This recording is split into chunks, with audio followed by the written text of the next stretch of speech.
Assalamualaikum warahmatullahi wabarakatuh. Pada kesempatan kali ini saya akan menampilkan demonstrasi kontekstual model 1.1A6 pendidikan yang berpihak pada murid menurut Ki Hajar Dewantara. Saya Ifrifai PGP A08 dari SMKN 1 Kota.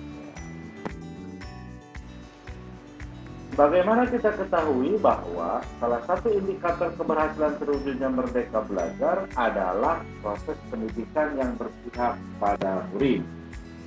Filosofi Ki Hajar Dewantara banyak dipakai dalam proses pendidikan di Indonesia. Pertanyaannya, bagaimana maksud pendidikan yang berpihak pada murid menurut Ki Hajar Dewantara?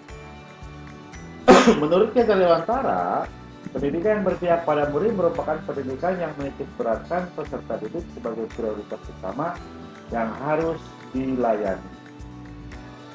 Setiap anak memiliki kemerdekaan untuk belajar sesuai dengan keinginan dan kemampuan alamiah yang terbentuk dalam diri anak. Dalam pelaksanaannya, proses pendidikan harus berpusat pada anak dengan memberikan kemerdekaan kepada siswa untuk tumbuh dan berkembang.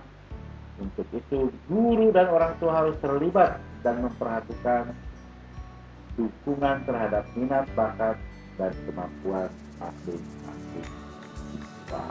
Inilah yang disebut dengan pendidikan yang berpihak pada murid. Pertanyaan selanjutnya adalah bagaimana karakteristik pembelajaran yang berpihak pada anak? Ada beberapa poin yang dijelaskan oleh pemikiran pendidikan Ki Hajar Dewantara, yaitu yang pertama adalah manusia merdeka. Menurut Ki Hajar Dewantara, manusia merdeka merupakan manusia yang hidupnya tidak tergantung pada orang lain, baik secara lahir maupun batin, akan tetapi bersandar atas kekuatannya sendiri. Nah, dalam proses pembelajaran di kelas, bagaimana? Tentu anak harus belajar dengan bebas, tanpa adanya suatu tekanan, tanpa takut disalahkan, bebas mengutarakan pendapat, serta bebas mengembangkan kreativitas.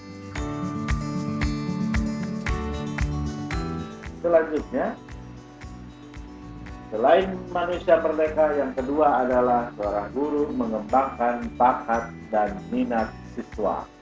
Pertanyaannya, apa itu bakat? Nah, kalau lihat di gambar ini ada beberapa minat dan bakat seseorang.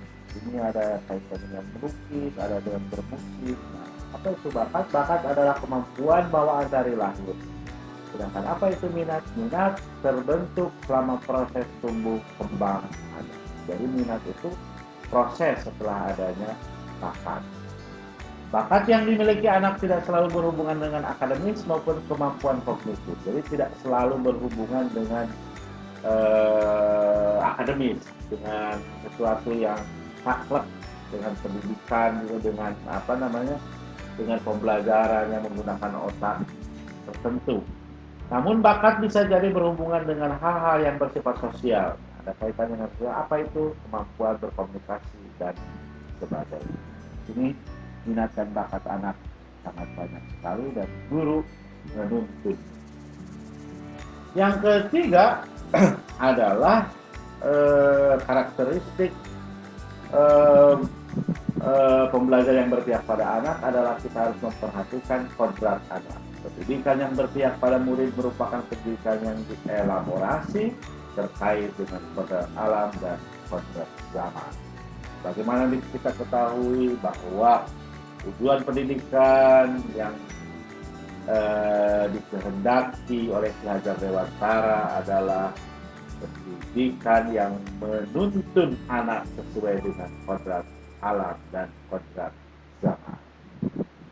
Sesuai dengan sabda Nabi, ajarilah anak-anakmu sesuai dengan di mana mereka berada, atau sesuai dengan perkataan Sayyidina Ali juga. Ki Hajar Dewantara mengingatkan bahwa pendidikan anak sejatinya menuntut supaya dapat mencapai kodratnya sesuai alam dan zaman. Cara belajar murid pada masa kini tentu sangat berbeda dengan murid zaman dahulu.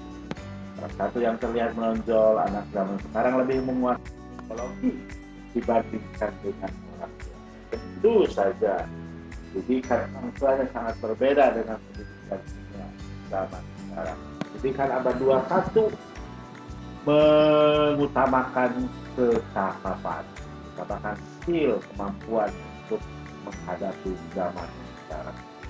Kita tahu berbeda dengan zaman-zaman yang terdahulu. Pendidikan pada zaman kolonial bertujuan untuk kepentingan Belanda, untuk kepentingan mereka, tanpa ada kepentingan-kepentingan yang lain yang memerdekakan. Pendidikan pada zaman dahulu tujuannya untuk diskriminasi, untuk meraup keuntungan mereka setelah pintar dimanfaatkan pengetahuannya untuk kolonial.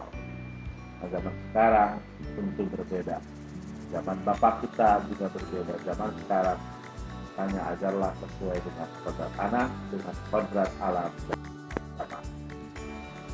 Agar dapat bersaing di era revolusi industri 4.0, sekarang sudah 5.0. Orang pendidik dituntut untuk dapat memaksimalkan kemampuan anak, keterampilan seperti berpikir kritis, kolaboratif, dan komunikatif. Ini digunakan komunikasi kritis, kreatif, kolaborasi untuk bisa bekerja sama, dan komunikasi. Ada komunikasi yang intens. Terakhir, pendidikan yang berpihak pada murid menurut Ki Dewantara terlihat dari semboyannya. Narso Suntulodo, Madyo Mangunharso, dan Tuturi Handaya. Di depan dia memberikan teladan, di tengah dia memberikan semangat, dan di belakang dia mendorong. Karena itu menurut Ki Dewantara, dalam proses pembelajaran murid bertindak sebagai subjek dan guru merupakan fasilitator, bukan yang lain.